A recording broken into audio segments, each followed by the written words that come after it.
Hello everyone, welcome to Bojon Meditech and I am Ravinder Pathak. Guys, अगर आप लोगों ने मेरा लास्ट वीडियो देखा हो तो उस वीडियो में मैंने आपको बोला था कि अब से उस वीडियो से मैं एक एमबीबीएस स्टडी अब्रॉड वीडियोस की सीरीज स्टार्ट करने जा रहा हूं, जिसमें मैं आपको एमबीबीएस स्टडी अब्रॉड की रियलिटी बताऊंगा। अब रियलिटी डिफरेंट डिफरेंट है। लाइक प्रीवियस वीडियो में मैंने बताया था आपको क्यों एमसीआई पासिंग परसेंटेज इतना लो रहता है, कैसे डॉक्टर मेकिंग एजेंट का काम चल रहा है, कैसे वो यूट्यूबर्स बच्चे अपने ड्रीम को लेके डिस्ट्रैक्ट हो गए हैं, डॉक्टर बनने गए थे एजेंट बन गए।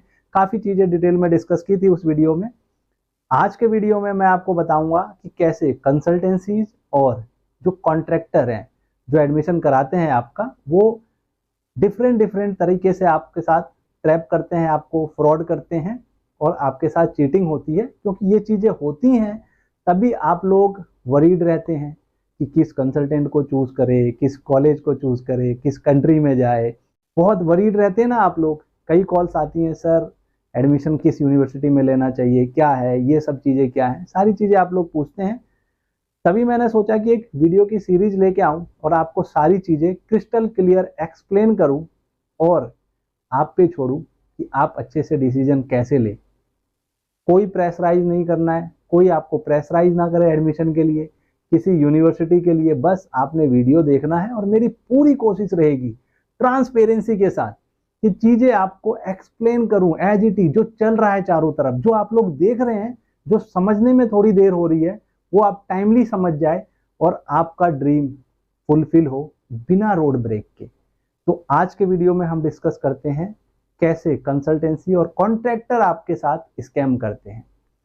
कंसल्टेंसीज बहुत सारी हैं, डिफरेंट डिफरेंट सिटीज में है, लेकिन कॉन्ट्रैक्टर बहुत कम है जो एडमिशन लेते हैं, एडमिशन डायरेक्ट करते हैं। तो हम स्टार्ट करेंगे पहले कॉन्ट्रैक्टर से।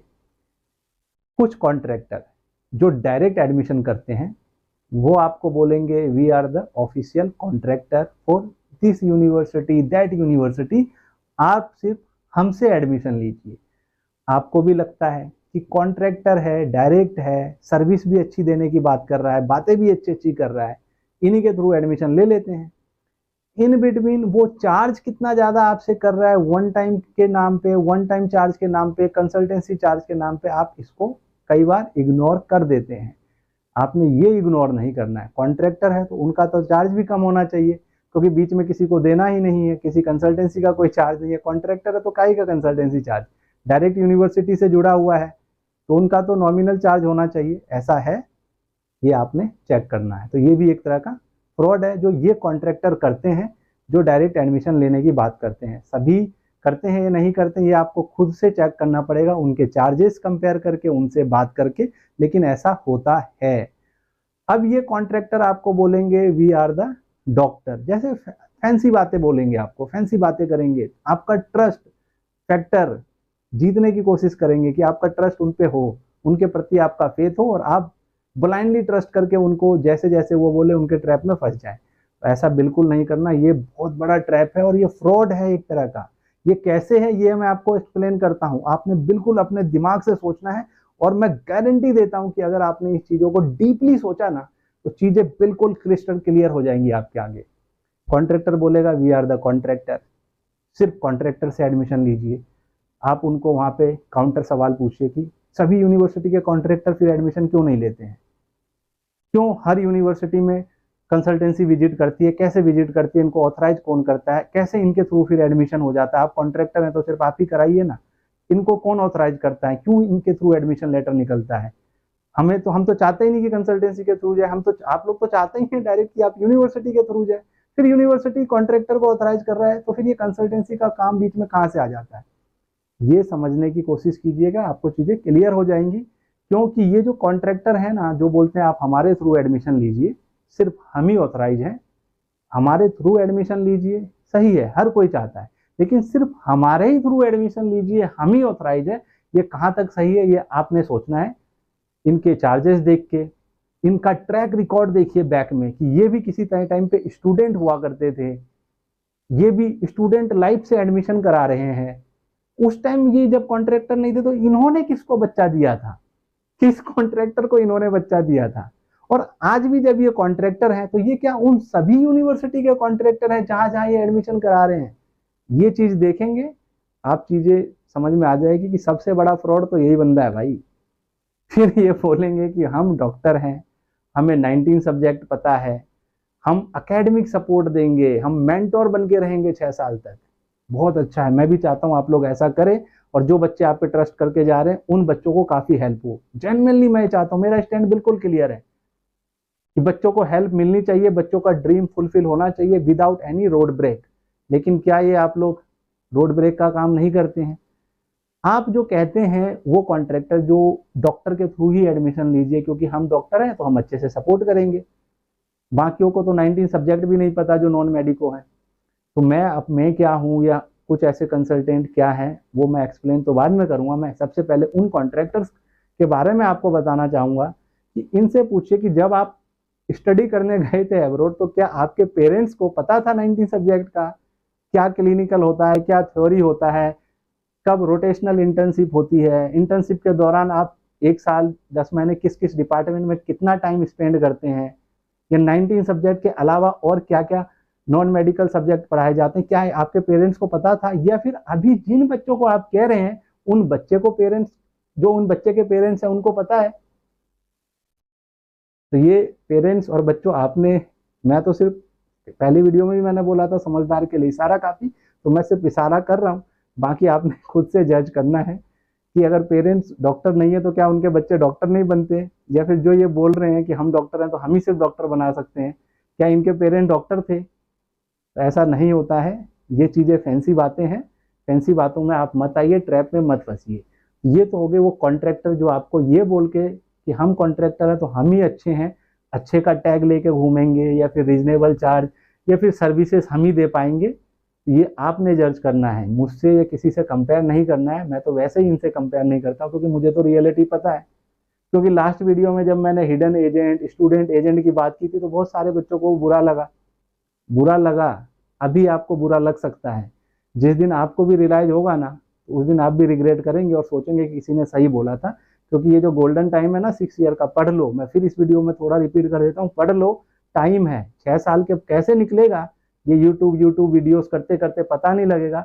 और जिस दिन एमसीआई एग्जाम देने बैठोगे और एमसीआई एग्जाम फेल कर गए, और जब पड़ोसी या सोसाइटी पूछेगी कि डॉक्टर साहब कहाँ प्रैक्टिस कर रहे हो, तो उनको नहीं बोल पाओगे कि डॉक्टर तो हैं हम लेकिन डिग्री इंडिया में वैलिड नहीं है, एग्जाम में फेल हो गए हैं। 6 साल हमने सिर्फ यूट्यूब करा, एडमिशन किए, थोड़े से पैसों के चक्कर में, 6 साल के चक्कर में हमने आगे के 60 साल अपने खराब कर लिए हैं, ये नहीं बोल पाओगे। तो अभी भी टाइम है। उन बच्चों को ये मैं बोल रहा हूँ जो ऑलरेडी एजेंट बन गए हैं। तो ये तो कॉन्ट्रैक्टरों की रियलिटी है, क्योंकि बहुत से ऐसी यूनिवर्सिटी है जिसके कॉन्ट्रैक्टर्स एडमिशन डायरेक्ट नहीं उठाते हैं। अब नहीं उठाते हैं तो वहाँ आप एडमिशन लेंगे तो डेफिनेटली आप कंसल्टेंसी हमारे जैसे के थ्रू ही जाएंगे, और हमारे थ्रू जा रहे हैं या किसी के थ्रू जा रहे हैं, उसमें आपने क्या क्या ध्यान रखना है, कंसल्टेंसी के क्या क्या फ्रॉड होते हैं, अब उस पर हम बात करते हैं। सबसे पहले कि आप चार्जेस देखिए, चार्जेस बहुत मैटर करता है गाइस। पैसा है, अगर थोड़े बहुत पैसे जहां सेव हो सकते हैं, हर कोई चाहता है हो, और मैं पर्सनली चाहता हूं कि पैसे जहां बचने चाहिए वहां बचाना चाहिए आपको। तो सबसे पहले आप कंसल्टेंसी चार्ज पूछिए, फिर वन टाइम चार्ज पूछिए, और दोनों को कैलकुलेट कीजिए और फिर देखिए कि क्या चार्ज हुए, कितना पैसा आप पे कर रहे हैं। फिर बाकी कंसल्टेंसी से कंपेयर कीजिए, आप फिल्टर आउट कर लेंगे कि कौन सा कंसल्टेंट डायरेक्ट यूनिवर्सिटी या कॉन्ट्रैक्टर से जुड़ा हुआ है, कौन सा कंसल्टेंट के नीचे सब एजेंट बने हुए हैं, क्योंकि नीचे जितने लोग होंगे उतना आपका पैसा एक्स्ट्रा जाएगा। ऐसे आप सबसे पहले तो फिल्टर आउट कर लेंगे यहाँ तक कि यूनिवर्सिटी तक कौन सा कंसल्टेंसी जा रहा है, किस कंसल्टेंसी की पहुंच यूनिवर्सिटी तक डायरेक्ट है। तो डेफिनेटली यूनिवर्सिटी तक जा रहा तो आपके बच्चे की हेल्प भी करेगा, लेके भी जाएगा। वो सारे प्रोसेस, एडमिशन प्रोसेस जो आप एक्सपेक्ट करते हैं एज ए कंसल्टेंट कंसल्टेंसी से, लाइक नॉमिनल चार्ज में एडमिशन प्रोसेस कंप्लीट करा के देना, वन टाइम चार्ज रीजनेबल होना, टाइमली एडमिशन प्रोसेस कंप्लीट होना, यूनिवर्सिटी तक लेके जाना, हॉस्टल फैसिलिटी प्रोवाइड कराना, यूनिवर्सिटी में डॉक्यूमेंटेशन कराना, टाइमली बच्चा ट्यूशन फी पे कर दे, क्लासेस टाइमली हो, और उनकी स्टडी जर्नी अच्छे से कंटिन्यू रहे वहाँ पे। और जब भी जरूरत पड़े कंसल्टेंट का ओवर द कॉल या आपको उनकी फिजिकली हेल्प चाहिए तो वो आपके लिए प्रेजेंट रहे। ये चीज़ें हैं, आप एक तो ये कर लेंगे तो यहाँ ये आपका बिल्कुल आसान हो गया कि कंसल्टेंट कैसे चूज करना है, कैसे रीजनेबल चार्ज देना है, सो दैट आपके साथ किसी भी तरह का कोई ट्रैप ना हो। सेकेंड बात करते हैं गाइस, कुछ लोग ऐसे हैं जो आपको बोलेंगे कि हमारी यूनिवर्सिटी स्कॉलरशिप देती है। स्कॉलरशिप क्या प्लान है उसको डिटेल में जानने की कोशिश कीजिए कि वाकई ये स्कॉलरशिप बच्चे को 6 साल तक मिलेगा, ये सिर्फ एक प्रमोशनल चला रहे हैं ये कि स्कॉलरशिप है सो दैट आप उस यूनिवर्सिटी में एडमिशन ले ले, और आपसे ही एक्स्ट्रा चार्ज लेके और स्कॉलरशिप के नाम पे 2 4 5 बच्चों को उसी में से रिफंड कर दिया जाता है। या फिर कोई गवर्नमेंट का वहाँ प्लान चल रहा है, यूनिवर्सिटी का प्लान चल रहा है, लाइक जैसे यूरोपियन कंट्री में यूरोपियन यूनियन का स्कॉलरशिप प्लान चलता है, या चाइना की कुछ गवर्नमेंट यूनिवर्सिटी देती है मार्क्स देख के, या बांग्लादेश की कुछ यूनिवर्सिटीज देती हैं। तो ये सारी चीज़ें आप बिल्कुल अच्छे से क्रिस्टल क्लियर पूछिए, डॉक्यूमेंट्स मांगिए, पढ़िए, तब आप समझ जाएंगे कि हाँ अगर ये सच में है तो फिर ये आपके जेब से आपसे पैसे लेके आपको वापस नहीं दिया जा रहा है। और जहाँ तक इन कंट्रीज़ की बात है, जितना मैं जानता हूँ इस country like Uzbekistan, Kyrgyzstan, Kazakhstan, Russia, यहाँ इस तरह की कोई स्कॉलरशिप प्लान नहीं होता है। एक तो ये हो गया कि फैंसी बातों में नहीं आना है स्कॉलरशिप को लेके। कुछ कंसल्टेंट एजेंट आपको बोलेंगे कि आप हमारे थ्रू आइए, हमारे कॉलेज में आइए, हम आपको ऑन कैंपस MCI कोचिंग देंगे, या फिर USMLE की क्लासेस प्रोवाइड कराएंगे, UKP लैब में सपोर्ट करेंगे। तो आप उनसे ये पूछिए कि जो MCI की क्लासेस आप देंगे किस कोचिंग इंस्टीट्यूट के थ्रू देंगे, और फैकल्टी कितना टाइम आएगा। एक सिलेबस का मान लीजिए एनाटॉमी है, फिजियोलॉजी है, कोई भी सब्जेक्ट है, तो उसके कितने आवर्स होते हैं और कितने आवर्स हमें वहाँ पढ़ाए जाएंगे। ये सिर्फ साल में हफ्ते 10 दिन के लिए कोई फैकल्टी आएगा और उस जो हफ्ते 10 दिन हमें पढ़ाया जाएगा उसका वीडियोस बना के आप सिर्फ प्रमोशन के लिए स्टार्ट करेंगे और उससे आप बच्चे लेंगे। ये चीज़ जरूर देखिए। USMLE के लिए बोलता है तो USMLE के लिए पूछिए कि अभी तक कितने बच्चों ने क्लियर किया है। P लैब के लिए बोलता है तो कितने बच्चों ने क्लियर किया, ऐसे बच्चों के नंबर मांगिए, चेक कीजिए, ताकि आपको चीज़ें पता चल सके। क्योंकि गाइस जब आप अब्रॉड जा रहे हैं, आपके अपने ही सब्जेक्ट क्लियर नहीं हो पा रहे हैं, आप MCI एग्जाम ही क्लियर नहीं कर पा रहे हैं, USMLE UKP लैब तो आप छोड़ ही दीजिए। क्योंकि जो सच है ना, सच हमेशा कड़वा होता है, लेकिन अगर सच आप समझ जाएंगे, थोड़े टाइम के लिए आपको बुरा लग सकता है लेकिन आपका फ्यूचर ब्राइट हो जाएगा। और मेरा मोटिव यही है कि आपका फ्यूचर ब्राइट हो। इसके अलावा कुछ लोग आपको लैंग्वेज कोर्स में एडमिशन करा देते हैं। अब लैंग्वेज कोर्स में कैसे एडमिशन कराते हैं ये समझिए। सबसे पहले आप किसी भी यूनिवर्सिटी में जा रहे हैं ना, उसका टाइम पीरियड देखिए कि यूनिवर्सिटी में एडमिशन कब से स्टार्ट हो रहा है और कब लास्ट डेट है, जो इनटेक है वो कब है, कब तक पहुंचना है।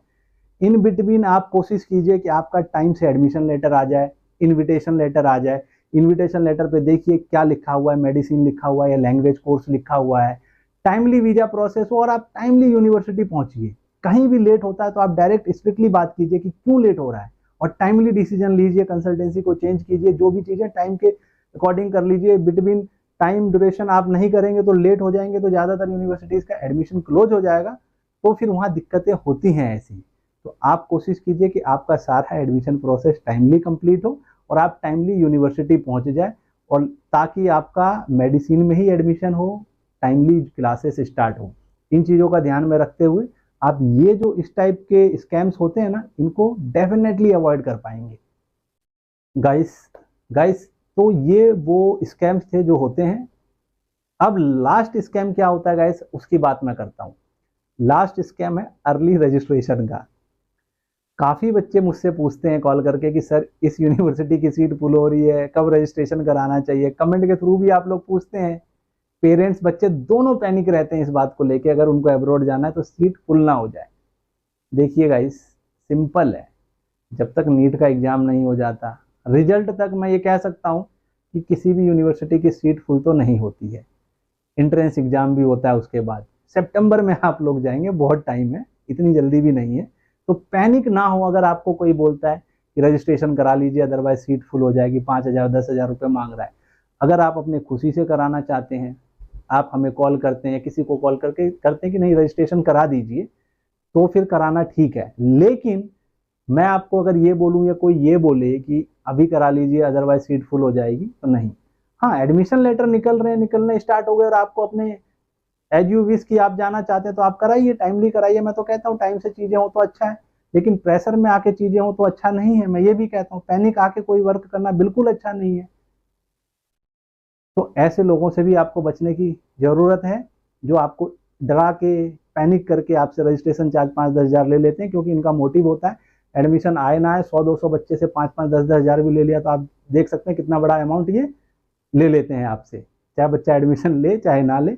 एक छोटी सी स्टोरी बताता हूँ। एक बच्चे ने अभी अपना एक्सपीरियंस शेयर किया कि एक यूट्यूबर बच्चा है जिसे हम हिडन एजेंट बोलते हैं, जिनको अपना करियर तो वो क्या कर रहा है कुछ नहीं पता। बच्चे को कह रहा है कि अभी रजिस्ट्रेशन करा लो, अपने पॉकेट मनी से 5,000 दे दो यार, इतने तो आप पेरेंट्स से कुछ भी कह के ले सकते हो। वो अभी से ये गाइड कर रहे हैं, पता नहीं जाने के बाद तो क्या ही सिखाएगा वो बच्चे को। बच्चे ने मुझे बोला, उसका वॉइस रिकॉर्डिंग है मेरे पास, कि सर ऐसे ऐसे बोल रहे हैं ये तो। अब सोचिए कि आपके बच्चे को ये बोला जा रहा है कि मम्मी पापा को नहीं बताना चाहते तो पॉकेट मनी से ले लो।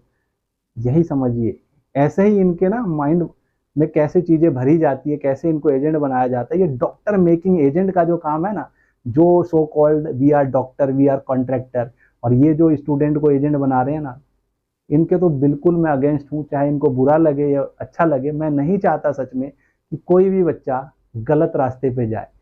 अब ये लोग आपको बोलते हैं कि डॉक्टर ही हैं, उन्हीं को सब चीज पता होगा, ये कह के एडमिशन भी लेते हैं। ये कुछ डॉक्टर्स जो बोलते हैं हम डॉक्टर से, हमारी एमसीआई क्लियर है, हम फिर भी एडमिशन करा रहे हैं। अगर मैं डॉक्टर होता ना, मैं नॉन मेडिको हूँ, मैं डॉक्टर होता तो मेरा एक पैशन होता मेडिसिन का, और मैं हॉस्पिटल में देता अपना ज़्यादा से ज़्यादा टाइम। यूट्यूब पे आके एडमिशन में टाइम वेस्ट नहीं करता। हर किसी का एक अपना वर्क होता है। आप डॉक्टर बन गए हैं, यू आर लकी, तो आपको उसी फील्ड में जाइए, मेडिसिन में अच्छा कीजिए। मैं तो चाहता हूँ नोबेल पुरस्कार लीजिए आप, मैं ये नहीं चाहता कि आप एजेंट बनाइए, इसलिए मुझे बोलना पड़ रहा है। गाइस, आज मैं आपको एक्सप्लेन करता हूँ कि मैं इतना कंसर्न क्यों रहता हूँ कि बच्चे अच्छे से पढ़े, एमसीआई क्लियर करे। क्योंकि मैं बहुत से ऐसे बच्चों को एक्सपीरियंस कर चुका हूँ जो ऐसे लोगों के थ्रू गए, डिस्ट्रैक्ट हुए, जिनका फैमिली कैसे कैसे पैसे अरेंजमेंट करके इनको डॉक्टर बनने भेजती है, एजुकेशन लोन ले लिया या कहीं प्रॉपर्टी सेल करना पड़ जाता है। जब कहते हैं ना आप ग्राउंड पे रहेंगे, एक्सपीरियंस करेंगे तो चीज़ें और अच्छे से समझ में आएगी। सेम कंडीशन मेरे साथ है। मेरी फैमिली का कोचिंग इंस्टीट्यूट है दिल्ली गौतम नगर में, उनका बहुत रेपुटेशन है। हर साल कई सौ बच्चे आते हैं वहाँ पे, प्रिपेयर करते हैं एमसीआई एग्जाम को। जो बच्चे फर्स्ट अटेम्प्ट में क्लियर कर रहे हैं उनके साथ भी मैं बात करता हूँ। जो बच्चे 5-5 साल से एमसीआई एग्जाम को क्लियर नहीं कर पा रहे, मैं उनसे भी एक्सपीरियंस उनका पूछता हूँ, उनसे क्यों नहीं हो पा रहा है। और जब मैं इन सारा बात डिस्कस करके एक कंक्लूजन निकालता हूँ ना कि एक्चुअल में कहाँ बच्चे क्या गलती कर रहे हैं, वही चीज़ें मैं आप लोगों को यूट्यूब के थ्रू ऑन कैमरा पे आके कहने की कोशिश करता हूँ कि आप लोग ये गलती मत कीजिए। ये 100 बच्चे जो बैठ रहे हैं जिसमें सिर्फ 20 बच्चे पास हो रहे हैं ना, आपको अच्छे से मेहनत करके ये 20 को फेल करके 80 बच्चे पास हो, उस स्टेज पे पहुंचाना है एमसीआई एग्जाम को। और ये तभी पहुंचेगा जब आप अपने ड्रीम को लेके क्लियर रहेंगे, स्टैंड पहले से क्लियर करके चलेंगे, किसी भी रोड ब्रेक को, किसी भी ऐसे लोगों को अपने रास्ते में नहीं आने देंगे जो इस टाइप के हैं, जो आपको एजेंट बनने के लिए बोले या फिर जो आपको मिसगाइड करे, या जो आपको चीज़ें सही नहीं बताए। ऐसे लोगों से बचने की ज़रूरत है। बाकी आप ओवर द कॉल पूछ सकते हैं, हेल्प ले सकते हैं। मैं कभी ये नहीं बोलूँगा आपको कि सिर्फ मुझसे ही एडमिशन लीजिए, मैं ही बेस्ट हूँ। आपको मैंने वीडियो में बताया कैसे आपने लोगों को कंपेयर करना है, कैसे चीज़ें देखनी है, उसके सारी चीज़ें कंपेयर कीजिए, देखिए। और अगर आपको लगता है कि आप मेरे थ्रू एडमिशन ले सकते हैं तो लीजिए। अगर आपको पढ़ना है, डॉक्टर सीरियसली बनना चाहते हैं, तभी आप मेरे थ्रू एडमिशन लीजिए, वरना फिर एजेंट बनाने के लिए बहुत से लोग बैठे हैं मार्केट में। आई होप वीडियो इन्फॉर्मेटिव हो आप लोगों के लिए। वीडियो को शेयर कीजिए, चैनल को सब्सक्राइब कीजिए। Thank you for watching.